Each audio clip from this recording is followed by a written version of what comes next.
Hello everyone and welcome back to another video from Webtech Tutorial. In this video, I'm going to show you how to change your password on Payl8r. So let's get started right away. First of all, open up your web browser and then in the address bar type in payl8r.com and press enter. You will then be taken into the official Payl8r website. Now in order to change your password, hover over to the login section and click on your appropriate login. You will then be taken into the login portal.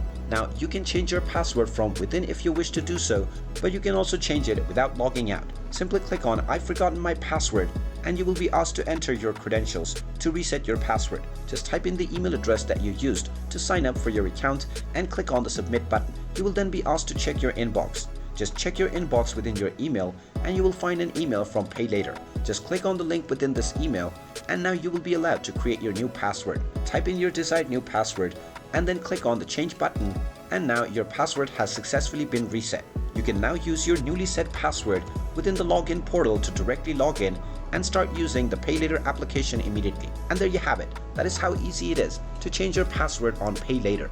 If you find this video helpful, make sure you hit that like button and subscribe to our channel if you haven't done so already. Also ring that notification bell to never miss another update from us. Thank you for watching and I will see you again in the next video.